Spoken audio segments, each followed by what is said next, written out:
Tonight's match reaction is brought to you by our sponsors, boohooman.com. A big discount code is available in our description below. The link is in our description below. Put in promo code TFT to get your exclusive Football Terrorist discount for one of the best online clothing shops in the world. This is the match reaction show. Let's do this. Absolutely magnificent.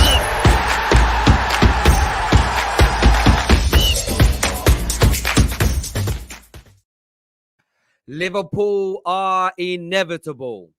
Inevitable. The majority of the play in that second half, after a very intriguing first half, Liverpool was a slightly better team.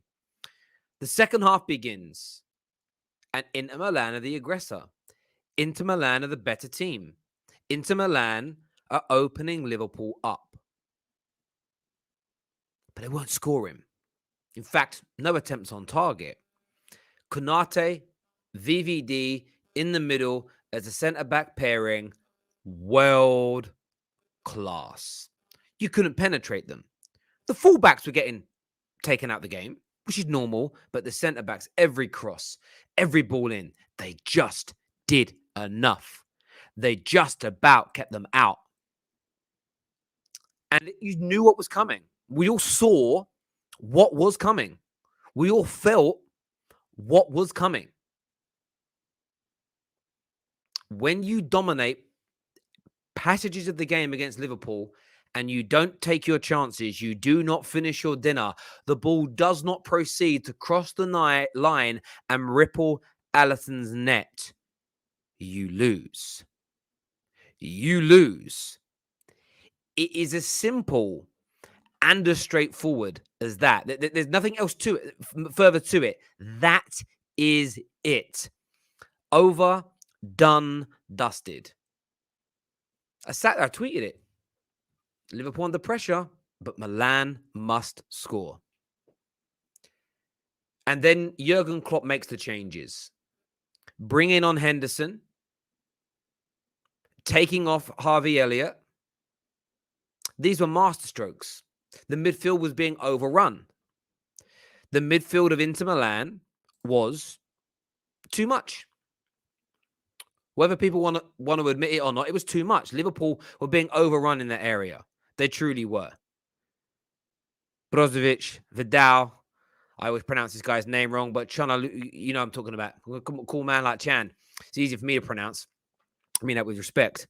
Running it. Henderson comes on. The extra leadership, the extra experience. Liverpool back in the ascendancy. Roberto Firmino, his goal, out of this world. Beats his man to the ball. Brilliant near post flick on. Soon as it left his head, I'm telling you now, as soon as it left his head, every single Liverpool fan on planet Earth knew without a doubt that ball was rippling the back of the net. You see it. You just knew. It's like, it's in. And then a second and or a third goal was always going to come after that. And he picked up another goal, another clutch moment at the end to seal the game off. Firmino's goal was the most important because it was the opener. But don't underestimate Mo Salah's. And Mo Salah had a quiet game. And this is why he's the best attacking player in the world. He can have a quiet game. He can be out of it. But then he still steps up and influences the game. Now, I know a lot of people have spoken about this recently, that you don't just have a good game because you score goals. That is very, very true indeed. But the very best, the very clutch, the very tip-top players can have stinkers. I'm not suggesting Salah did. This is a hypothetical. And they still deliver. And Liverpool, for me, have all but ended this tie. I cannot see Inter scoring 3 goals at Anfield without reply. I don't see him scoring 2 goals at Anfield without reply. It would take a player being sent off early and in that sending off motion, a penalty to be given away and scored for there to be a chance here. Inter Milan, they gave everything they had at the San Siro to try and get this done, and they didn't have enough. They didn't have enough. Liverpool are just too sensational for them. Liverpool, too good. It's as simple as that. It's as simple as that. Far too good in the end. And for all the possession and for all the play in the beginning of that second half from Inter, Liverpool still had 4 more shots than them in the game. None on target. They just hit the crossbar. But remember, hitting the post is off target. And it looks like everything that Dom HUSUM said yesterday ended up being true. The game was more competitive than he suggested. But he was right. It wasn't 0 shots on goal, 0 shots on target is a very different. I think you have to be very careful with that expression. But Liverpool, too good. Too good. We saw this when Burnley were in the ascendancy the other day. We saw it again tonight with Milan. Watch Liverpool games and take your emotion out of it. When you're dominating them, if you don't put the ball in the back of the net, you invariably lose. Liverpool can give you chances. They can give you openings. They're not the same dominance they were of, say, 2 to 3 years ago. They're brilliant. They're not quite as good as they were. But when you don't finish them off with Salah, with Mane, with Diaz, with Jota, with Firmino, one of them's putting you to bed. One of them is tucking you in, cup of Horlicks, a bedtime story, a kiss on the forehead, and you're passed out. You're getting put to bed like Mama used to do. Done. Over. And as I've said, I'm not being disrespectful to Inter Milan, heritage, big club. Liverpool fans have got to feel supremely confident. I don't think Liverpool, I don't even need to check this stat. I'm going to make the claim. Liverpool have never been knocked out in the second leg of the Champions League at Anfield with a 2-goal lead or more. There's no way that's ever happened to Liverpool. Never. Not in the history of football. And I know I don't normally do prerequisites. Foregone conclusions. However, this is one for me. This is one for me. Liverpool are through. The Don, HUSAM, he might be a little arrogant now he does things. Turned out he was right. Make sure like buttons are being smashed, people. Your super chats are coming up with us now. Virgil was unreal tonight. Would have lost without him. Look, I thought Virgil was great, and I thought Konate next to him was great. There was 2 or 3 blocks each they made that just looked like the crosses or the balls in were going to lead to certain goals. They were quick on their heels as well when balls were ricocheting. They were colossal.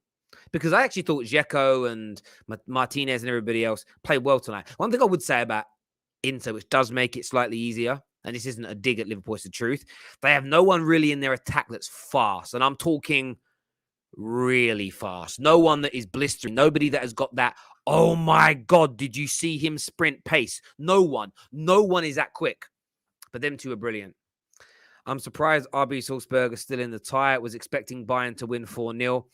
Look, they had a lot of the shots. I keep telling you all. People think I'm being rude. Bayern are good. Madrid are good. PSG are good. But they're not Liverpool. They're not Man City. And they're not Chelsea. Simple as that. Look what City did last night and Liverpool did tonight.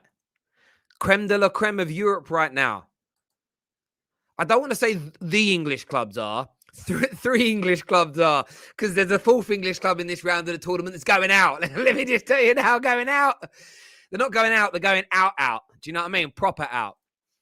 Aaron here says, Bobby has such clutch moments in the Champions League every year. Great result, and I don't feel we had to play very well to win. Inter's legs couldn't last 90 minutes.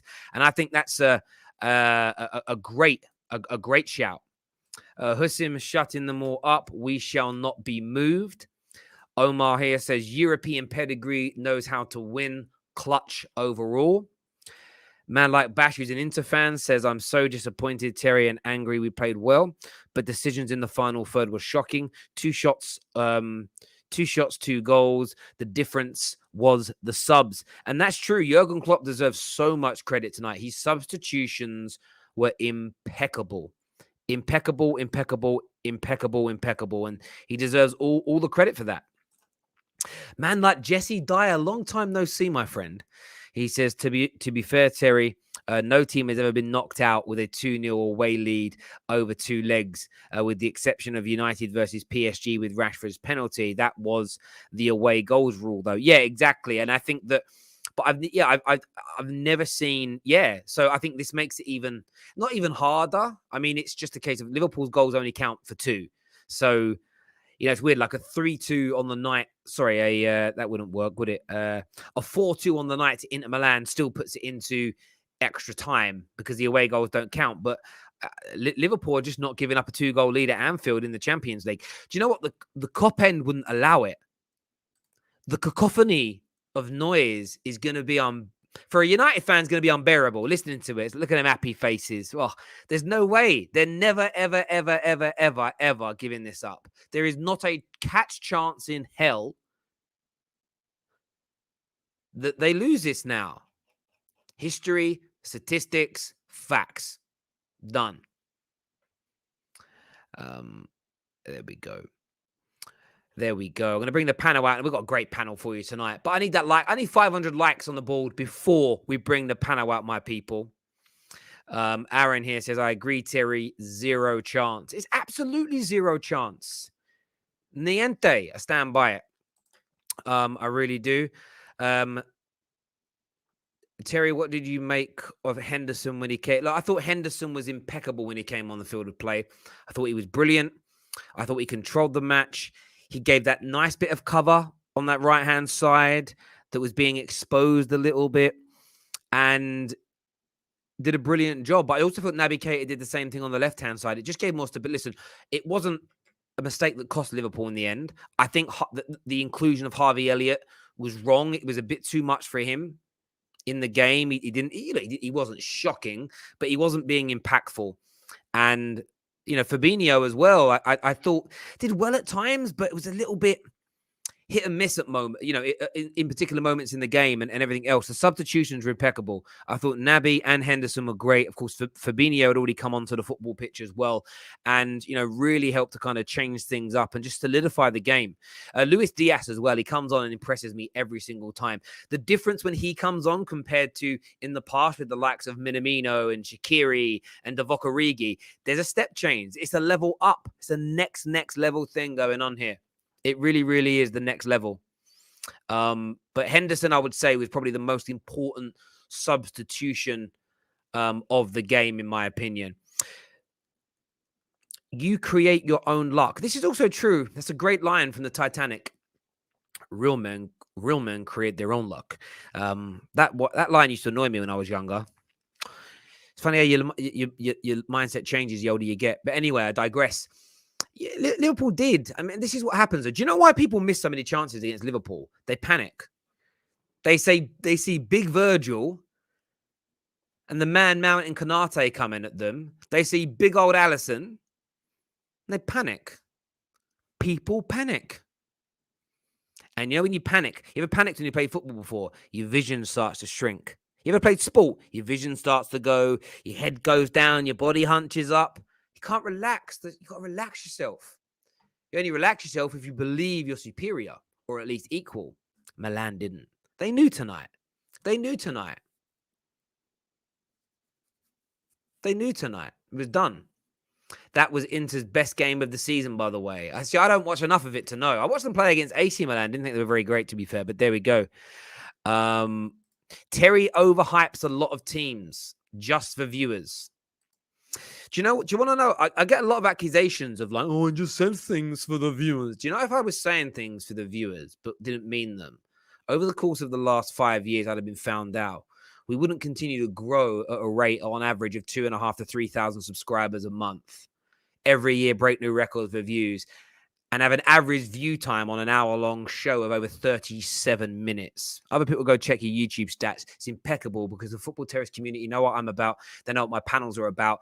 And we're a great bunch. Stevie Pope, your hate ain't going to work here, my friend. Your hate ain't going to work here, my G. Never going to happen. Panel time now, people. Remember what I said at the beginning of the show, though. We are sponsored tonight by Boohoo Man. You can get an extra 10% discount off of brand new items of clothing available on their website now. The link is in our description and pinned into the live comments. I'm actually going to buy that jacket. You know, I'm far too old for it, but I'm going to buy it anyway. Great new collection. I would say go and have a look at their new activewear. The new activewear is really, really good, as you can see here. Different kind of gym clothes and stuff like that. If you're someone that goes to the gym, there's a lot of great range in here.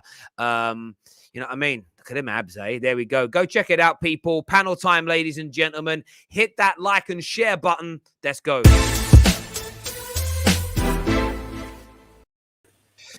Hi, gents. Welcome back to the show. How's everyone doing? Oh, very good. I can be happy. Very good. I can be happy. Very good. This was kind of like the show of how you can be very, very clinical with the forwards that you have, and also the amount of money on the bench that Liverpool. I was scared when I looked at that the substitutions that they got on. I'm like, I thought in the beginning he got it wrong. He got every single bit of it wrong in the first half, and I was absolutely happy listening to all these Liverpool fans on Spaces panicking at halftime. Maybe not HUSAM, his channel, he wasn't panicking. He was kind of like confident. But everybody else, and I'm not going to name names on Twitter, and everybody, and you guys know if you listen to Spaces, everybody was panicking. Why Trent is not going forward? Why it's not working? Why we're not scoring? Why Fabinho's missing passes? Why Thiago's doing this? And I thought he got it wrong, but then I saw Keita, Henderson, Firmino coming on, and this is 160 million coming off the bench at minute 60, and it was just really, really bad. And at that point, I thought we ran out of legs, and I'm looking at our bench, and I'm like, no, there is no way we're gonna win this. Terry said it on Twitter. At that first 15 minutes of the second half, if Inter don't take their chances, the game could have been over by then, or it could have been at least Liverpool chasing the game rather than playing with confidence that at any moment we can score. But we didn't take our chances. And I said that before in this channel. Someone like Lautaro Martinez is an overhyped striker. We should have sold it to Tottenham Hotspur like Juventus did with Bentancur and Kulusevski. We should have taken the 70 million that Spurs offered. He's not good enough. But to be honest, as anybody said, and HUSAM was, I'm not sure if he meant it this way, but I didn't see the control from Liverpool. They actually exceeded their XG today by scoring 2 goals. One of them is a deflection. However, all I can say is that there are levels to the game. There are levels for the money. There are levels with a club that is in debt, and there's a level for a club that can go and spend 65 million in January. So every Liverpool fan should be happy about this. As Inter, I know that it's only forward from here because it cannot get worse than Dzeko and Lautaro up top. Our midfield outperformed Thiago Alcantara, who everybody says he's a top-class player. Numbers don't lie. His passing is about 80%, which is not normal for someone who won Champions League. Fabinho today was not good at all. The best midfielder and the best defensive midfielder in the world. He was not good at all. That Jurgen Klopp had to take him out. He was outplayed by our midfield. I thought our Inter's midfield actually played with confidence for about 75 minutes. However, it's not enough. Football is 90 minutes. Football is not only 70 minutes. It's not 60 minutes. You have to perform for the whole game. It's the same as every other team. And if you don't have enough money and you don't spend money, you're never going to be on the top. And this is exactly what happened to us. Terry, put me full screen, Terry. Put me full screen. I want to talk to the people. Hi, guys. Big up, everyone. Last time when we did the preview show in the Champions League, I told you guys we're going through aggregate score by 4 or more goals. I told you guys, see all this incredible stuff Mo said, no one cares. I want to quote Jose Mourinho, one of the greatest managers of all time. This is football heritage. This is football heritage. How many teams in Europe can go away to the San Siro, to the best team in Italy, drop a 7 out of 10, keep a clean sheet and score 2 goals? How many teams in Europe can do that shit? Liverpool FC. Liverpool FC, European royalty. We are royalty. This is what happens. When we pull up to stadiums, we're not scared. You're scared. This is what happens. Don't ever doubt Liverpool FC in the Champions League. This is our competition. This is our competition. We sit on the table with Real Madrid, with AC Milan. We sit with the top of the top with Bayern Munich. Last time when I spoke and I told you guys what's going to happen, we kept a clean sheet. We scored 2 goals. They had chances. No one gives a shit. Burnley had chances. I told you guys, this is what happens. Inter Milan played one of the best games of the season. We still kept a clean sheet. We scored twice. Don't ever come in the comment section and start saying, oh, this Liverpool fan is arrogant. I speak facts. You're just not ready for the facts. You're not ready for the truth. Mo Salah, again, king. 8 away goals in a row. 8 away goals in a row. Stop doubting the Egyptian king. Firmino header. Chapeau to Klopp for making that substitution. I was angry when it happened. Diaz, incredible. This game is over. Formality now at Anfield. We're probably going to score 2 or 3 at Anfield. We're going to go through by 4 or 5 goals, as I said anyway. So don't doubt Liverpool ever in the Champions League. This is our competition. Don't disrespect heritage in the Champions League, please. Thanks so much, Terry. That's all I have to say. I want to ask you all a question here real quick because we're not going to go through one by one and review the whole game. We're going to talking points a little bit easier. I want to share some stuff from social media because that's what we do here. Oh my God, Liverpool are so jammy. Again, I've liked it as a bookmark. I didn't like it because I like the opinion there, so don't get stressed. Oh, Terry liked it. I should have just bookmarked it, but it's easier to like.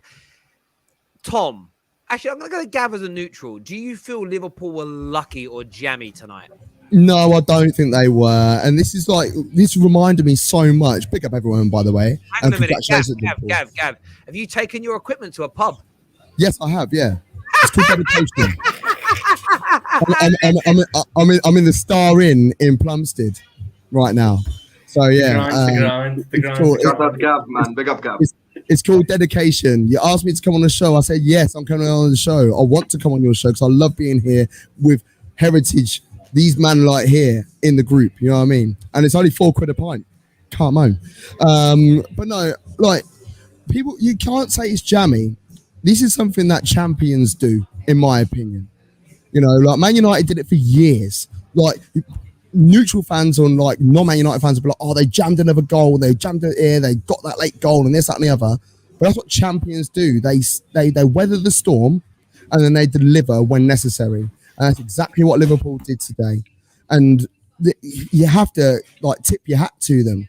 Like there were opportunities for Inter. I tweeted a few times. I was watching both games simultaneously, but I was watching the game, and as I was coming along, I was thinking the longer it goes where Inter do not find the back of the net, the more chance that Liverpool will grow in confidence and will be able to get the victory that they did. Going to the San Siro isn't for everybody. I mean, like historically, Arsenal have been there. We backed 5, you know, but we're going back 20 years. You know, it's Liverpool's time right now. Liverpool are there and thereabouts every single time over the last, especially since Klopp's been there.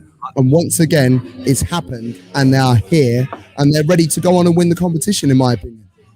I hear you on that, bro. I need to just mute you a second because if there's music in the background, you. Yes. No, just let you know. I've done loads of tests. You may be able to hear it, but the noise cancelling won't come out on the thing. No, it's not so much that. YouTube does you for copyright for that sort of stuff. YouTube's a mad one on it. I did a stream on the street once, walking with my phone, and as I walked past a shop that had music on. I only was past it for 5 seconds. The video got taken down for copyright. Yeah, true. No, honestly, the music will not come through on the stream. Trust me. Okay, appreciate that. Tom, how about yourself? Like a lot of people are calling Liverpool lucky tonight. It can't be luck, can it? I wouldn't say it was luck. I'd say you can't be lucky when a team doesn't have any shots on target. That's just them not taking the chances, and our players performing well. You know, Van Dijk had a very solid performance at the back. Robertson was great. Konate was great. Alisson didn't really have to do much, but he was always comfortable on the ball, playing us out. I don't think we were lucky. I'd say we were poor in attack more so. We should have had that game dead and buried with some of the chances we had in that first half. Sadio Mane, I do not understand his obsession with bicycle kicks from 6 yards out. Just kick it in the goal normally. It doesn't matter if it's a bicycle kick. A goal's a goal. Inter Milan created a lot of half chances, but there was never a shot at the end of it. There was never a good chance at the end of it. It was always they get down the line, they put a cross in, and then it's cleared. But people seem to remember they're getting down the line and putting the cross in as a chance. That's not how it works. At the end of the day, we neutralised. They were very good in midfield. They dominated us in the midfield until Henderson and Keita came on, and the pair of them gave us a much-needed lift. But in terms of the attack, they were never.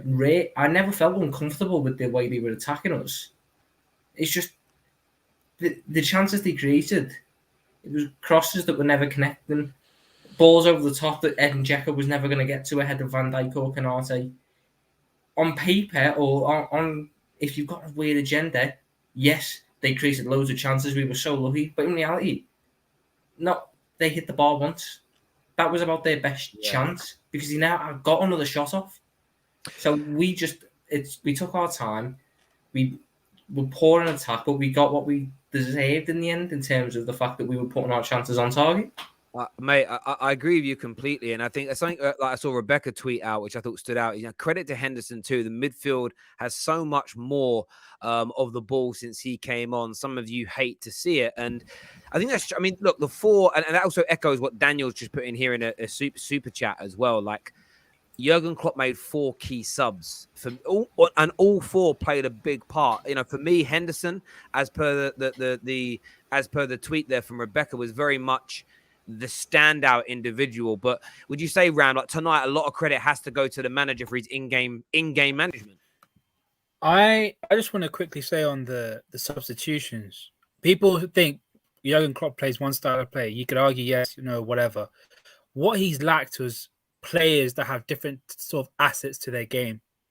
Now we can see it in its fruition. Like Keita is different from what we have for the likes of Elliott or Thiago. Henderson, when he came on, was great. Luis Diaz, I thought he was absolutely magnificent. Even though he didn't get a GA, he was incredible. Like Skriniar was absolutely struggling with him. Like he was, like when Mane came, I was like, oh crap, I've got to deal with Luis Diaz now. Is that sort of stuff that I'm like, that's what we needed. That's what we've lacked for the last couple of seasons. Fair play, we won the Premier League and everything, but our strength in depth in terms of the attacking positions was not great. When we signed Luis Diaz, a massive upgrade, no doubt, everything changes. Like now, people when they see our bench and see him come on, are like, "Oh crap!" Like is those small things that do stuff. And people like to criticize Jurgen Klopp for not like changing his style and anything. If he has the way Jurgen Klopp likes to play, he would have different personnel that does different sort of attributes, and that's what makes us potent. He doesn't need to change the system. He doesn't need to make drastic changes to the formation. He just needs different players with different attributes that can do a job and help progress us forward. That's all it is. And seeing as though he's got the players now, I'm not surprised that we're reaping the rewards of all this. I'm really not. I hear you on that. I hear you on that completely. I think that's the strength and depth that people are talking about, though. And it's interesting, really, because people try and compare. Like, oh, you're saying we've got a squad only as good as we know Tottenham have a lack of strength in depth. When you say Liverpool's strength in depth isn't there, you're talking about comparing you to the best of the best teams, not everybody else. And getting all your players back fit and then having someone like Diaz to come on changes things. If you were bringing on, if Naby Keita was out injured and you were having to bring on another Harvey Elliott and you were bringing on Ox up front instead of Luis Diaz. Even worse than that, though, if you're bringing on Divock Origi or Minamino, the impact isn't the same. You need that higher, and you saw that today when it happened, and it was very, very good to see, and it was a masterclass, really. And Jurgen Klopp doesn't.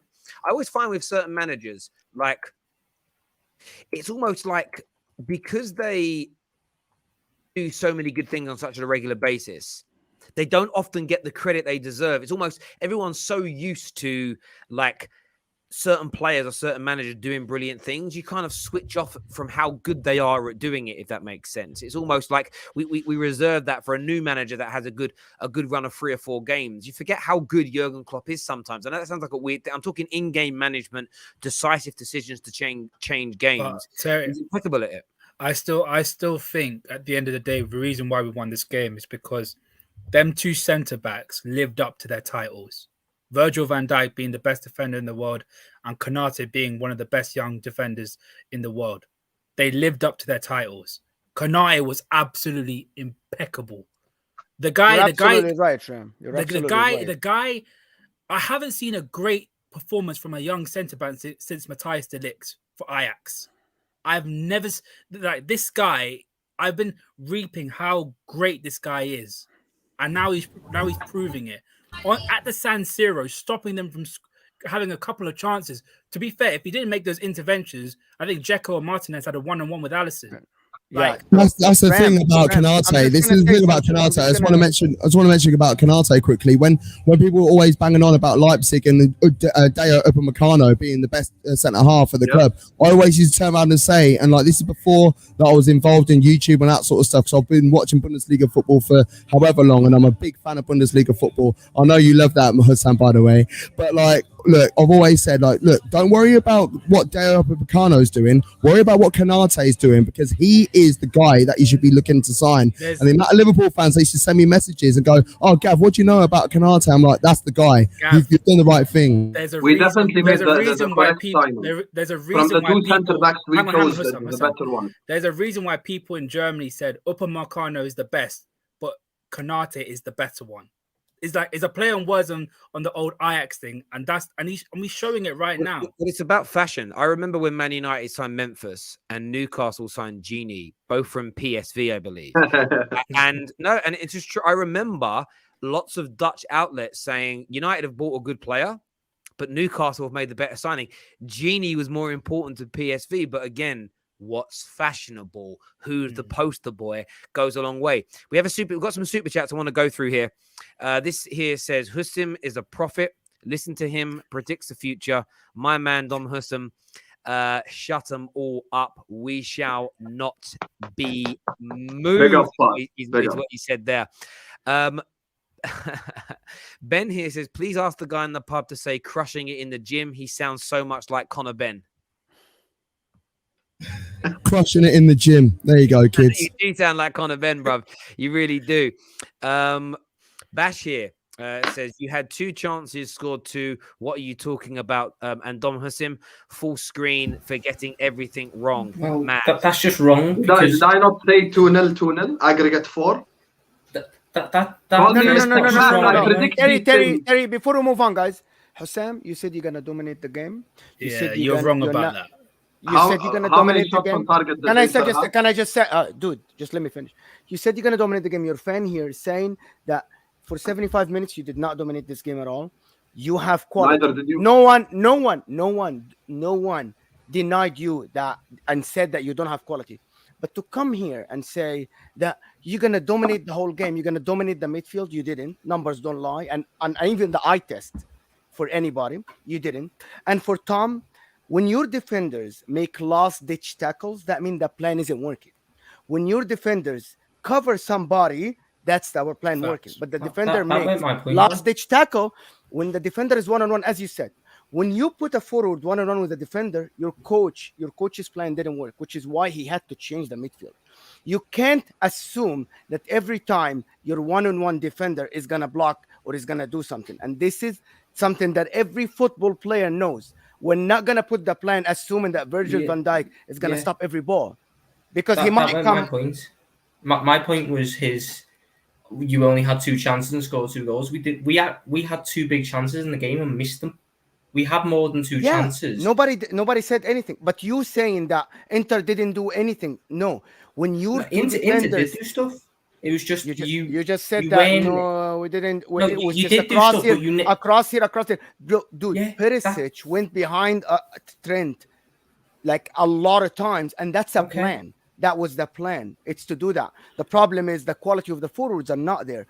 But that's besides the point that Husam, especially Husam, said I thought I was going to the game based on Husam's prophecy that we're not going to see the ball. It's going to be 75% position, 55 shots on target. You're going to score 2, still end 4 aggregate. But this is what he said. He literally said that he's going to dominate the game. Sorry, it's all good in having a plan. But there's no point in having a plan if you know your players can't do it. Because then there's no point in the plan. Thank you, Tom. That was my point. That was my point anyway. I spoke... One second. Let me answer the allegations. Number 1, let me respond because I'm answering your allegations. Number 1, I already spoke on the quality of player that Inter have. Number 2, I already said on the quality of players in La Liga, and that's why in Serie A, and that's why I said I'm not afraid.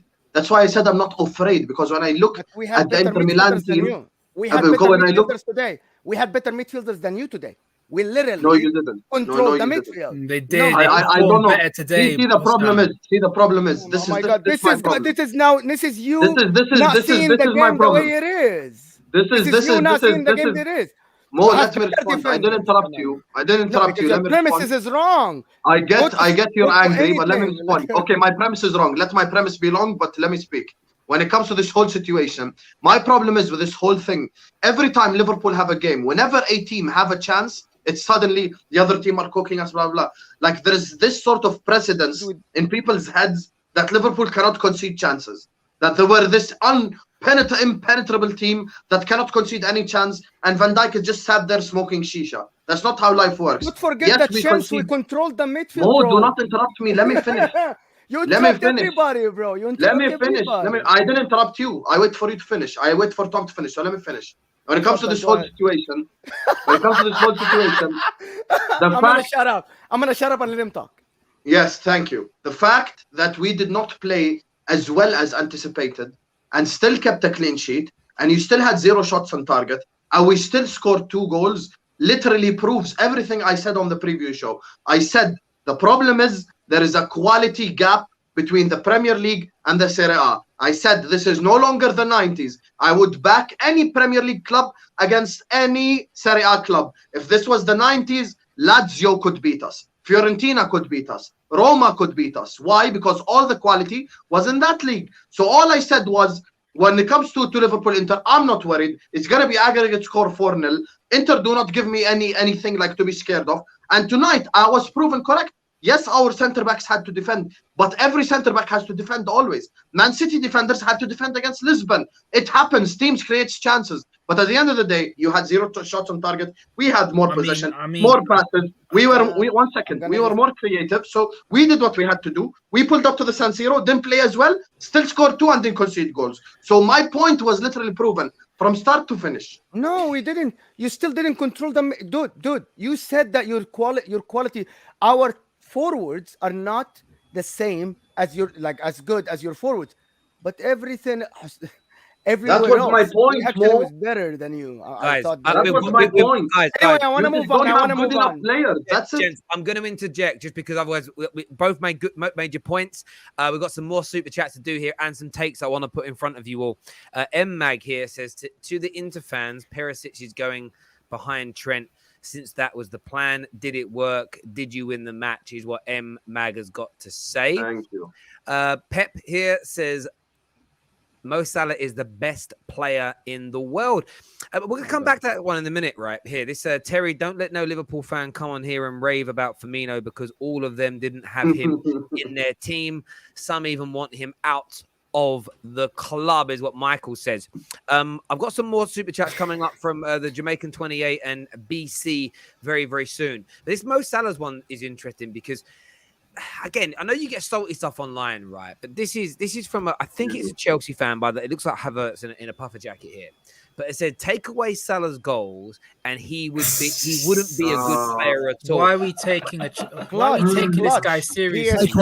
Take away someone's beer, then they'll be sober. Oh, that's such a dumb thing to say. Yeah, but why does this happen all the time? Take away Cristiano's goals and he's an underwear model. Take away the meat and you'll be vegan. Guys, why does this always happen? A player has a quiet game, scores a goal, and then the world comes out to try and discredit the fact that the vast majority of games they play in dominate, they're excellent, they're brilliant. Like Mo Salah is so good.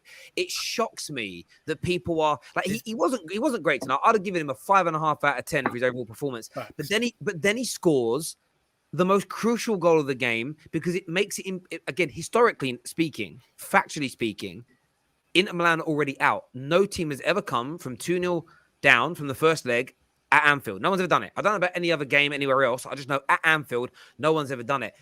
Mo Salah's goal in knockout football, it doesn't even matter what his performance was like. I just get staggered that people come out and throw these kind of things out all the time. It's mad. Terry, it's because of their stinky agendas, man. Like, that guy's a Chelsea fan. I guarantee you he's a freaking Hazard stan. You know what I mean?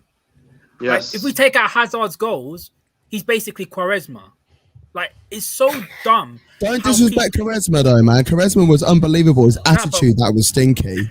I know, but I mean Hazard, he goes Mackey's in Madrid. You know what I mean? So I'm not Terry, giving that guy any credit, but is this? Have they still got the double? Have they still got the chicken Big Mac there? Because if it is, I'm flying out. You have to ask. Yo, don't Eden, diss you know? the chicken Big Mac, man. You need to try McDonald's in the Middle East. Hassan, You'll guys, can I change your say mind. something? Can I say a statement? And for everybody that's saying Salah is not the best in the world, every team in the world, Salah would go and he would be the superstar of any team. Give me one team, and Mo Salah would not go to that team and be the player number one. Name one team in the world. None. This is the best player. This is the best player in the world. Done. Argument. Thing is, you know I what think it he's is, Terry? spot And I know Terry specifically hates these hipsters. You know what the problem is? We have a whole generation now. You see, you know what it is? I shit you not. If let me just think of a player. Like, you see, if Adel Tarabt played in 2022 or Hatem Ben Arfa or someone like that, the amount of Hatem Ben Arfa and Adel Tarabt avies you would see on Twitter would be unbearable. The problem is people are pushing the most important thing on the football pitch, goals to the side. Besides GA, what does he offer? What the hell do you want from a forward? Give me goals and assists. The fact that, you know what it is? If Inter had a player like Mo, who dropped a stinker but scored a goal when he got an opportunity, maybe it would have ended 1-1. These people just act like you just have to have this whole... See, the problem is people play FIFA too much, or they just like to watch YouTube comps too much. They like the tricks and the Rabona and the step overs. At the end of the day, the man did not have a good game, yet scored the most crucial goal. What does that tell you? Even when he's not having when he's not having the best of games, he still scores goals. At the end of the day, he is a Liverpool forward. Forwards are judged by the goals they scored, by the assists they create. No one gives a shit about dribbles completed and how nice he looks. None of that shit. I agree with you. And you said about the hips. I blame it. I blame a lot of this on Michael Cera. You know, the actor, he did like Jake Pilgrim Against the World and Juno. You know the actor I'm talking about? The little skinny beta male that that Hollywood tried to make the hunk. Wow. Ever since Hollywood started making skinny, weak beta males like trying to make them like the new Bruce Willis, that's when things started to go bad. And you've seen it now in football. It's like people like loser mentalities in football. It's pass completion over goal. Technical ability. Technical ability. I tell you what technical ability does to you. Man United have two really bang average right backs. The difference between Delo and AWB is Delo looks good being bad. He looks good being bad. Yeah, he's that guy who like gets a few gets really good fake clothes. And you standing next to the other guy that's also poor, that also both have got no money, no job, both bums living with their mum. But one of them looks like he's rich because he's got some nice fake clothes on, and the other guy has got a Holy Primark t-shirt on, right? But they're both in the same situation. One just looks a little bit better at being a bum than the other guy, and that's what I see with a lot of football fans now. I like what you just said. Yeah. And Mo Salah's the situation is just mad. I'm a Man United fan, and I should be digging him out. But have banter with him. Like, if he has a bad game, I used to call him No Salah when he had a bad game. Have a bit of a laugh with it. People that try to put it down like that makes him a bad player. And like, how can you undo the fact that his performance levels for nearly 3-4 years now in the Prem have been at the same output standards as Thierry Henry's? It's absolutely crazy to me. Sorry. This here says Mo Salah consistency and goals plus assists plus clutch, humble. And that's exactly what it comes down to. It really is. Is that guy Piers Morgan? Take away Beckham's crossing and free kicks, just copying him. Mo Salah is class, mate. But I even had this argument a little while ago. One time Rance was on here and he was saying to me like he discounts assists when they're like from free kicks and from corners. I'm like, how are you discounting an attribute that's important? Like being brilliant at crossing balls should never be taken away. If you took KDB's crossing ability away, would he be as good a player? No. If you took Virgil van Dijk's ability to win aerial duels away, would he be a good defender? No, he wouldn't. I think those things like that, they're wild. It's like saying to a goalkeeper, it's like, if you take his saves away, would he be a good goalkeeper? And that's his job. You know what I mean? Like, it doesn't make any sense. I hate things like that.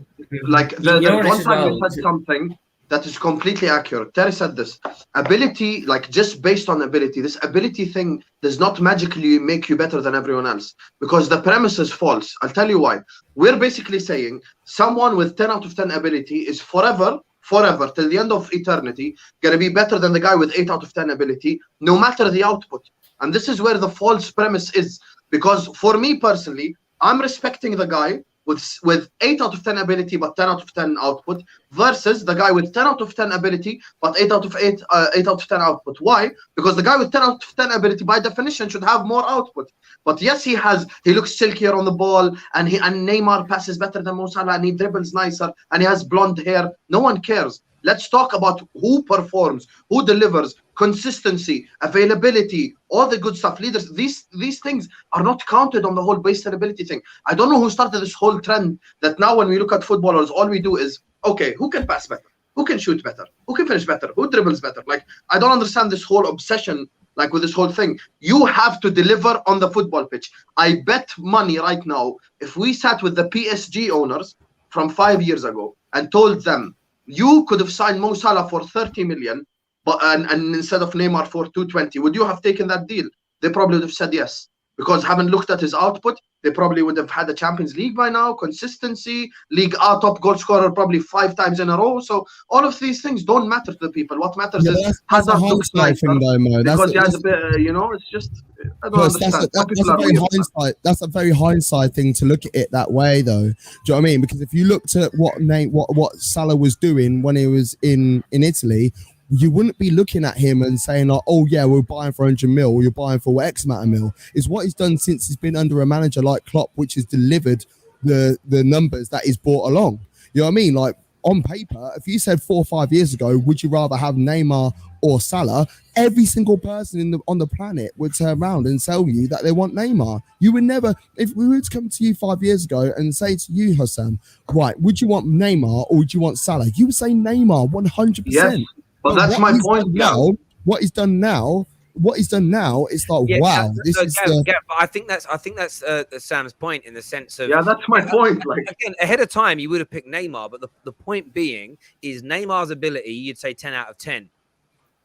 Salah's is about 8 out of 10. But if you look at their consistency, availability, and delivery in that time period, those numbers are reversed. And when you look back, when you review players and you critique players, it's based, and this is the thing with ability merchants. Ability merchants always focus on what might happen because of their ability, as opposed to what has happened.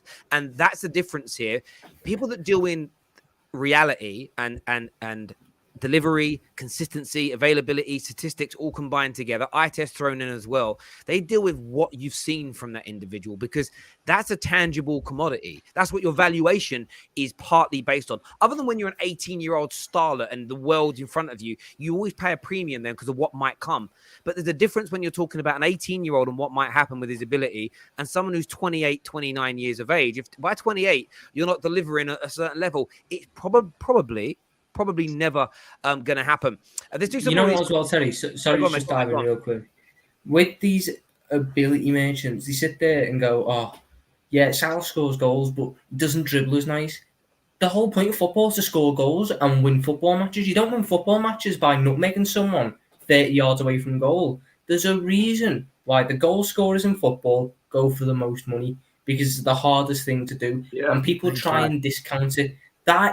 That's what's most mind-blowing. Anyone can do a nice dribble, but not everyone can score a half chance in the 85th minute in a Champions League game. This has happened because, and a comment here says, Terry, you rate Rashford, so you don't know about ability.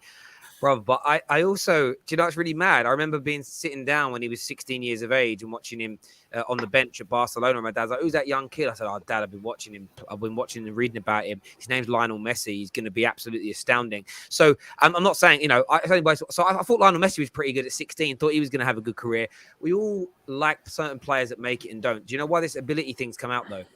I can rate Rashford and see him not get to his full potential and say he's not cutting it, he should be dropped and moved on, because I don't support Rashford. I support Manchester United and I support England. Some people, they stand a player, and once they say my guy is going to be at the top, they bend and change the rules for every. Like, I watched the guy's show about a month ago. I'm not going to say which content creator it is, and he said how stats mean nothing to him.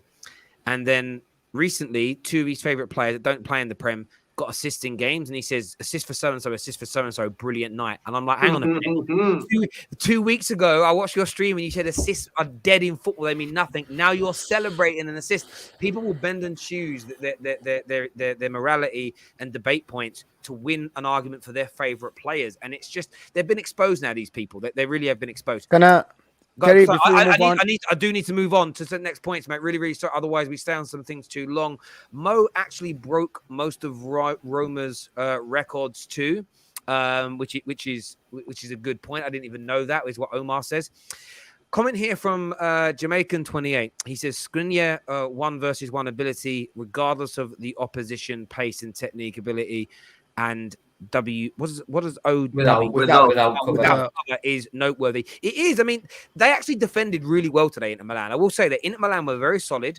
Liverpool struggled at times to be able to break them down. The one thing I did see though is that the speed and power that Liverpool had in comparison to Inter was I felt was noticeable. I did at times. It just you lack one thing. If you had 3 or 4 faster players, I don't know why when I look at Lautaro Martinez, he looks like he's going to be quick, but he isn't. Did you see that ball, Terry, when he went 1-on-1 with Van Dijk? If you have Mane or Salah or Jota or Firmino, they would at least try to dribble the guy. He didn't 1-on-1 with 40 yards to run. There was no, he just doesn't have the speed. He can get the ball past him, but can't catch up. Yeah, zero pace at all. I mean, I actually think Maguire could beat him in a race. He's that slow. Yeah. Wow. It's very slow. It's very, very slow. He's very slow. Too far. He stopped Mopé last night. So there we go. Who's your teams for this final this season? It's so hard to guess right now. I mean, depends on the draw though, Terry. Don't put yourself in this place. Mate, I've already said in the stream, United are out. Clinical Kai is literally a troll on the TL for Chelsea. Come on, Terry, you should know better. I have no idea who that person is. I don't follow them. I just see what's out there, and I want to get people like I want to see what people are saying. Inter fans just want to be acknowledged. Reminds me of the video of Kelbrook wanting acknowledgement from Amir Khan. If you know, you know. Yeah, that was. Listen, I like Kelbrook, but that was cringeworthy, my brother. You shouldn't need another man. If you're a man and you need another man's validation, bruv, man, I don't know what to say. I don't know what to say. Like someone said that to me before. Like it's always nice when a contemporary or a peer like praises you. At the same time, like I'm not really friends with any other YouTubers. And if some of the biggest YouTubers out there like never mention my name, never say, "Oh, Terry's brilliant" or "Well done for what you've done," like that doesn't matter.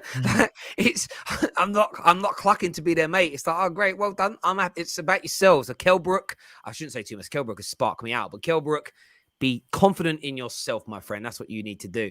Sarim says, "Did I miss your super chat, Sarim? Sorry. Let me scroll back up." Let me scroll back up and see if I can find it, my brother. I obviously did miss it because you said I did. You wouldn't lie, Sarim. You're one of the good guys. There was a guy calling me a don. Did you put it up on the channel? I might have done. Allow the Michael Sarah disrespect. No, I'm just saying. Like, nothing wrong with being slim and skinny, by the way. But I'm just saying. I got an issue with this. Like, I don't know what it is. I watched the podcast and it's in my head. That's why. Lamin here says Trent was poor today. A better team would punish you, is what Lamin says. I thought he wasn't potent today. But he wasn't. That's down to Inter Milan playing well. They nullified our wing backs. Guys, ended up winning. Barcelona. You know what the thing about it, Hussam? Barcelona 08-09 was the best. Mo Habibi, 1 second, yeah, Habibi. Wallahi, no one is sitting here and saying anything that Trent's the best right back ever. Let me speak. Wallahi, 10 seconds. I wasn't going to. Barcelona 08-09 won the 6-2. One of the best teams of all time, if not the best of all time. When they used to get attacked, down Dani Alves' side. Why? Because you attack the space. Common sense. 1 + 1 = 2. If you want to blame a guy for creating space behind him because he's high up the pitch, you just need to switch sport because you just don't understand how it goes. Dani Alves was attacked down his right side. So Trent is going to be attacked there. Robertson was almost hugging Van Dijk at times. Trent don't do that shit. Trent is way more expensive. So obviously you're going to attack down that hand side. So it's just common sense. If you were the manager, you would ask your team to attack down that side as well. So, you know, I don't get that obsession with the whole Trent thing. It's just It's just weird at this point. I'll be real. I hear you. Sarim here. I found your super chat, mate. He said £4 a pint in London. They are giving you water, bro. Is what he says there. No, it's Amstel. Well, you could class it as water, but it's nice though. I like an Amstel. Do you know Exactly, what's it's mad? tasty, man. I had a friend of mine that came down to the studio not long ago, and I was a little bit late. And I said, I'll just go in a coffee shop and wait for me, and I'll be there in a bit. And he came out the coffee shop and he had a bag. He had like a croissant in it and he had the drink. And I was like, you all right, mate? He went, nah, mate, I've been robbed. And I thought he meant mugged. I went, what do you mean? He went, this croissant and cup of coffee just cost me £14.50. What? I was like, London is a bump. 14. London is bad, honestly. Like, to find beers the same price as it is back in Northampton. Honestly, I'm not leaving this place. I'm not leaving. I'm not leaving. Do you know what's crazy as well? Like when I first started working in London, there used to be what I call proper cafes, traditional like greasy spoon cafes. You'd go in and get like a cup of coffee or a cup of tea in like a polystyrene cup, and it was 79p. Do you know what I mean? Now the cheapest cup of tea you can find anywhere is about £2. I'm like £2.50 for hot water in a bag. What is wrong with you? Comment here says, job done. It's all a matter, especially if Salah, Mane burning out in the AFCON and you're competing in all fronts. No vintage performance, but didn't need to be. And that's the question I was going to pose to you all. And I'm going to go to Mo first on this. Is this tie over? Is this tie done, in your opinion, or are we being disrespectful and premature? No, it's done. If we're even playing at Atletico Madrid, it would be done. You're losing. There is no excuse here for Inter losing at home 2-0. It's a humiliation. I can't, like, when I talk to Inter fans, this is unacceptable. Someone has to pay the price for this. It's the management, it's whatever the coach is something. This is you do not be Inter Milan and lose at home 2-0. This tie is over. There is no point. I would go and lose 5-6-0 there and rest the players to focus on the league. This tie is definitely. I'm not gonna win. If we win against Liverpool at Anfield, more than 2 or different 2, and we reach extra time, it's a fluke. It's not normal. It's probably 1% chance. There is no way we're coming back into this tie unless Liverpool had their worst game of the season and we have the best game of our lives, probably. So this tie is absolutely over. There is no point of actually playing the game, in my opinion. I think the big one is playing the game. Wow. I think the big difference is that there's no away goals as well. Even if they had away goals, there would be a little bit of a slim chance. But seeing as if there's no away goals, no, I think it's the other way around. If there was away goals, I think that's it. That's it, overdone. Because I don't feel like, yeah, I do. Because I think if Inter can potentially go to Anfield and score 2 goals, I don't think they will. I think the tie's over as well. Yeah. But if there were away goals, that tells me that Inter need to score 3. And I don't see that happening whatsoever. There's a chance that they will score 2. But Inter need to score 3 anyway. You know, because they could take it to extra time and penalties if they score 2 goals. But like, but then they have to keep Liverpool out, and I can't see that happening at Anfield under the lights in Europe. Yeah, that's true, man. I agree with you. I don't mind the away goals rule changing. It's just people just want to hate for no reason. This is a progressive change, in my opinion, that I back. Some people say it takes the spark out and shit. I'm all for it. Now. In the situation like this, and this is why Carlo Ancelotti was heavily criticized, because away goals do not count. Like as double or something. Like it's not really that deep. And plus the thing is, Champions League games historically have been ruined by Park the Bus. We have everyone on this panel has sat here to watch a big boy versus big boy, and you open your TV and you sit down and you're ready and you have your snacks, and suddenly you see 11 people behind the ball. Now, no one can do that anymore. Why? Because even if you go away to Anfield and score twice, it does not mean that if Liverpool beat you 2-0 in your own backyard, that you're somehow, 3-1, that you go through. So, for example, the Inter Mourinho thing that he did against Barcelona, they would have went to extra time now under this rule. Terry, at the time, we all loved to laugh at Barcelona, and I laughed at them as well, trust me, because they were unbearable. Every Barcelona fan made me want to punch myself in the face. But when it comes to that game, from a football fairness perspective, it actually would have made more fair sense for it to go to extra time. No, And they Terry, wouldn't. what They won Husam's- 1-0. No, they wouldn't. They won 1-0 and we won 3-1, so they wouldn't. Terry, what Husam's saying Nah, they is won 2-0. there's a chance United might be If they won 2-0, they would Or have if done. they won, yeah, I'm sorry, my bad. I meant if they won 2-0. Do you know what? There's a super chat here actually says which of the English teams won't go further. I mean, I think it means which one will go the least far. Look, Man United are obviously.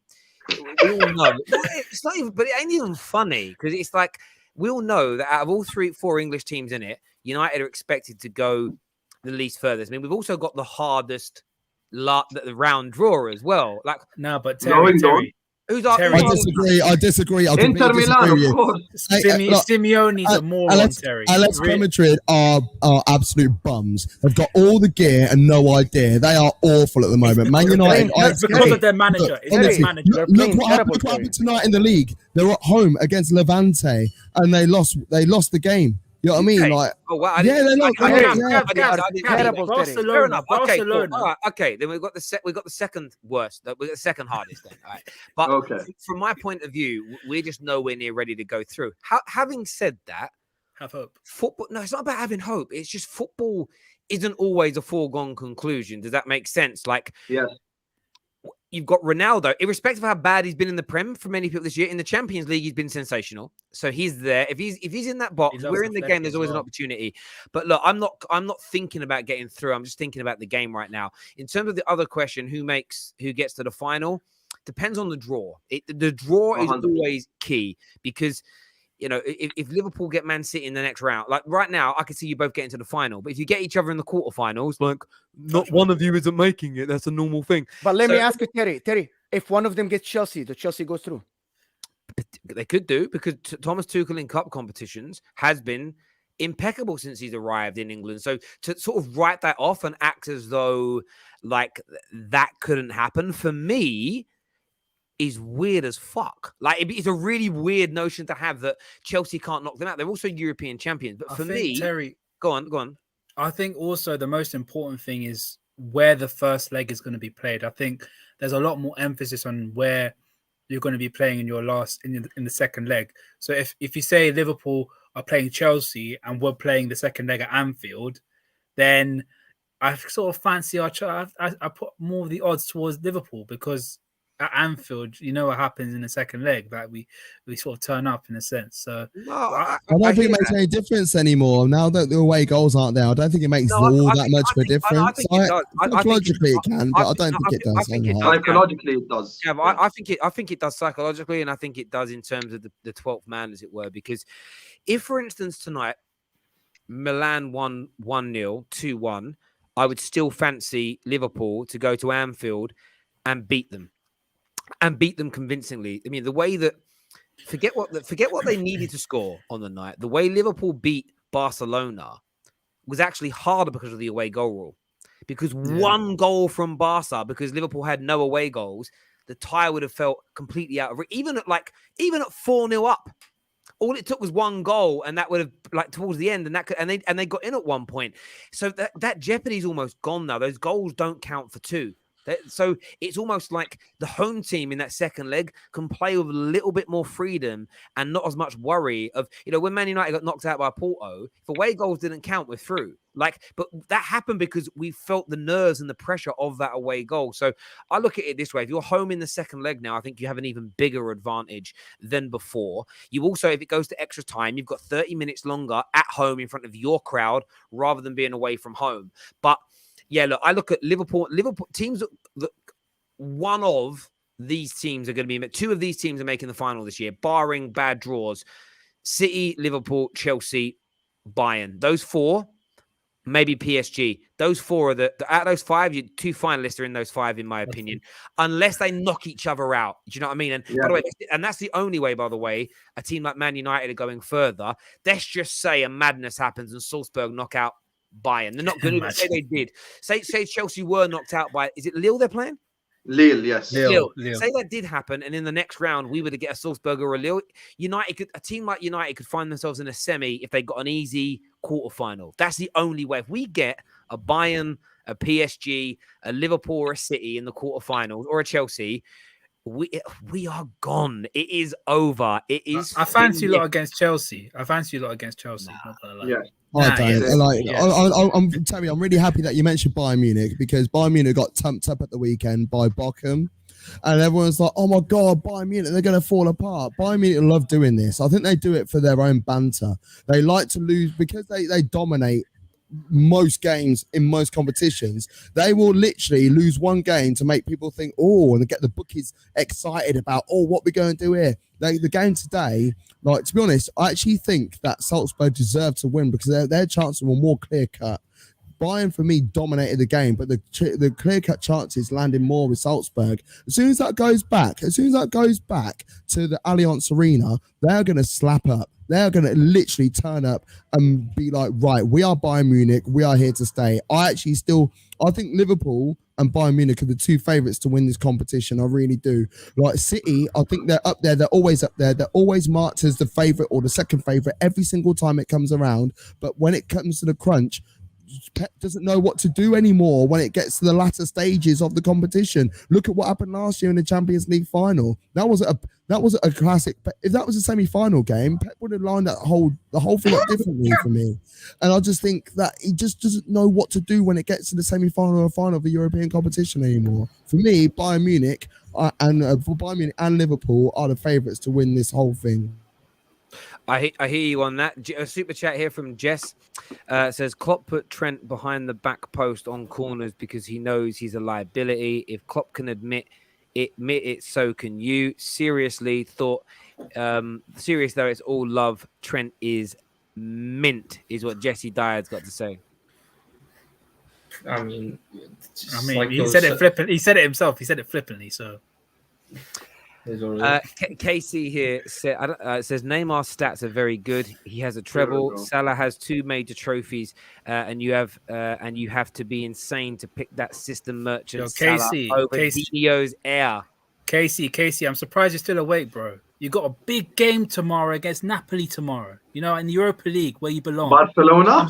Yeah, he's a Barcelona fan. I know this guy. You need to pay a subscription to watch when it's there. Why are you on this? This is Champions League, not Europa League football, bro. Can I just ask why we're still calling Neymar Dino's heir at the big age of 29?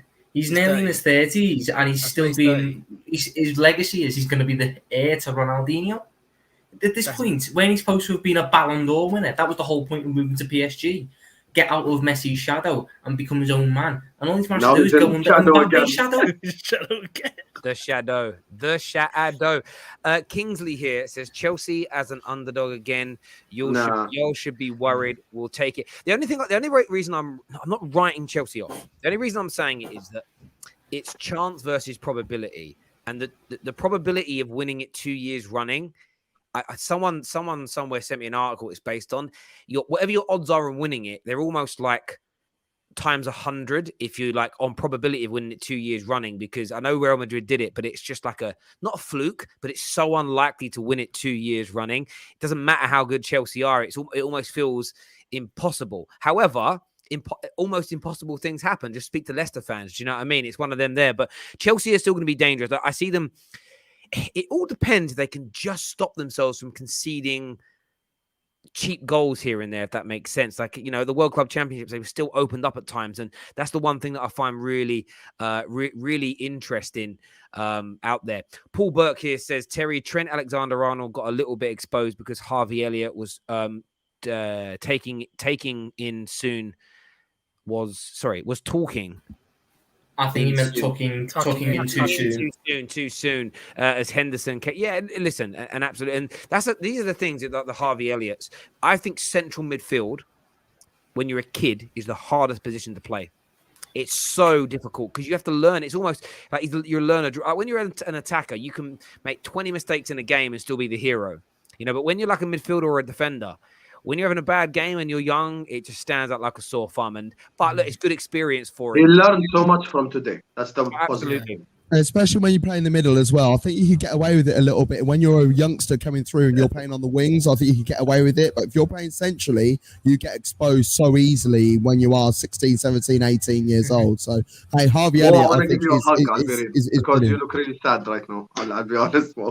I'm upset. I'm really upset. I'm like, I'm really upset. But anyway, It must be it gutting is the what it fact is. that how well you played and you come out. It's with not a how 2-0 well. loss. It's like I thought we created chances and nobody got at the end of it. As you said, like it's you reach the final third is the hardest thing in football, and putting the right ball is You've done all the hard work getting there, and then now the like last just part freaking is be not. in the right position.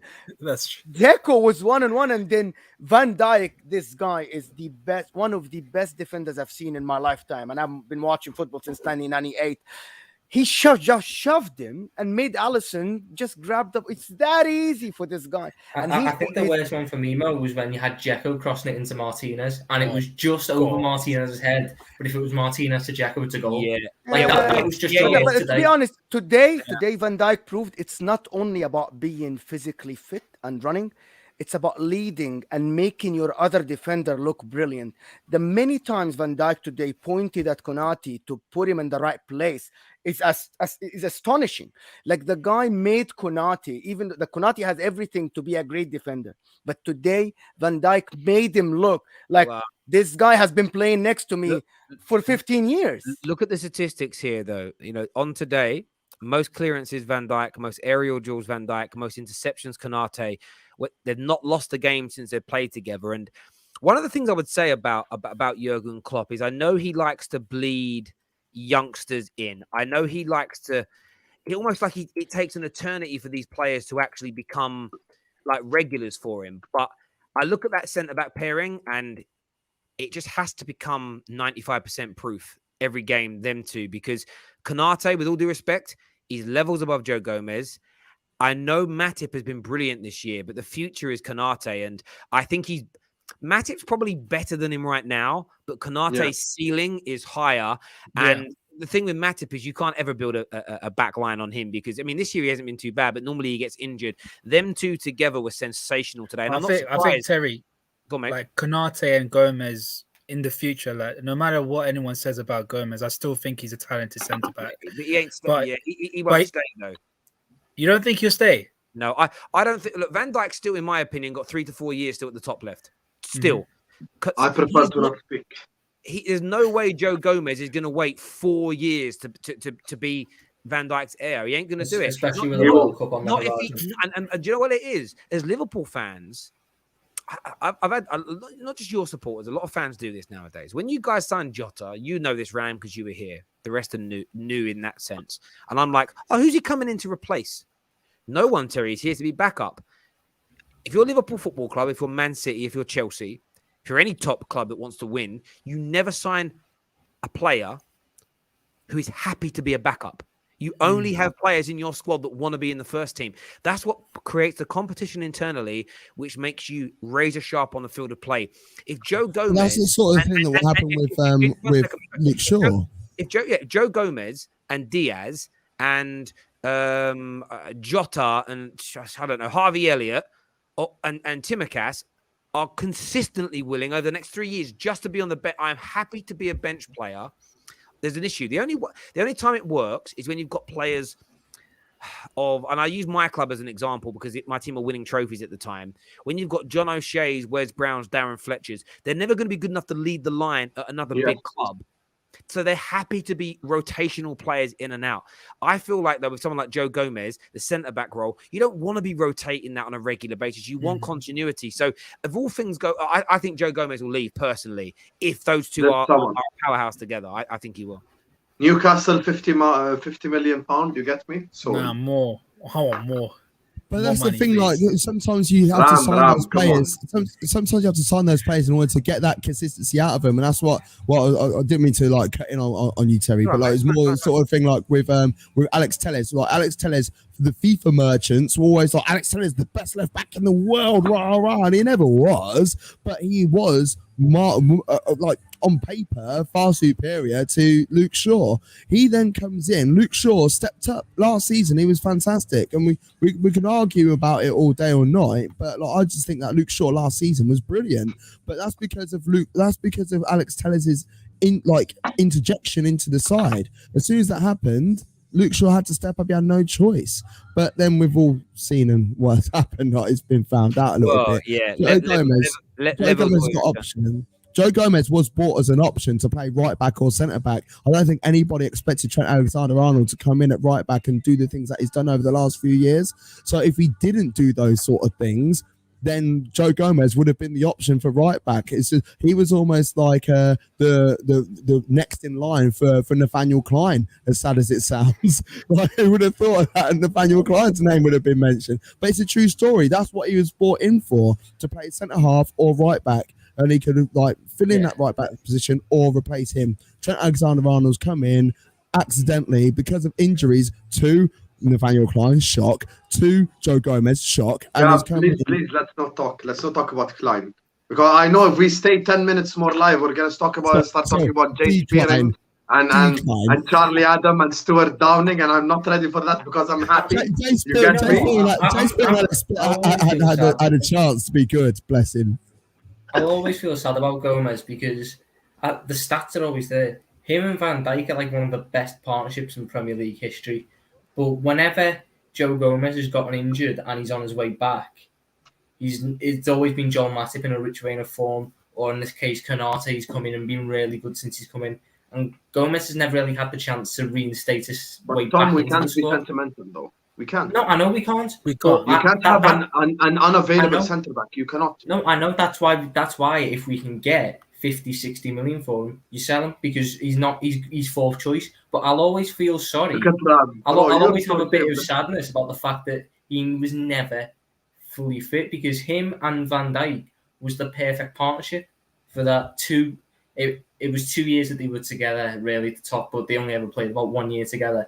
But for that 1 year, they were partners. They were amazing. I think it was 21 goals and 24 goals. Those injuries are going to probably get you a maximum of 25 mil to 30. Absolute maximum, which is a shame because we know the ability that he's got. He's got top end ability, but the injuries will not get you that top dollar that you're looking for.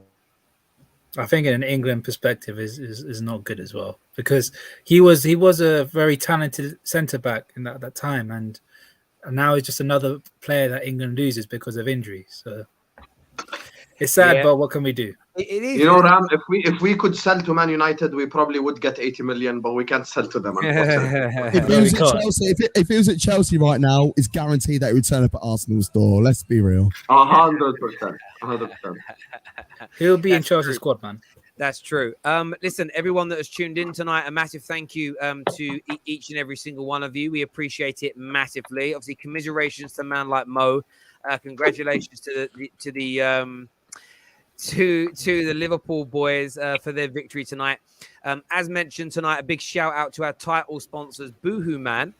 Please use our promo code TFT10 and our link in the description below to go and check out all their new range of clothes. And again, whatever age you are, they've got something for you. They've even got like a tall and plus range. If you've, piled on a few extra pounds or you're a little bit lanky, it's all there. Going out clothes, holiday clothes ready for the summer.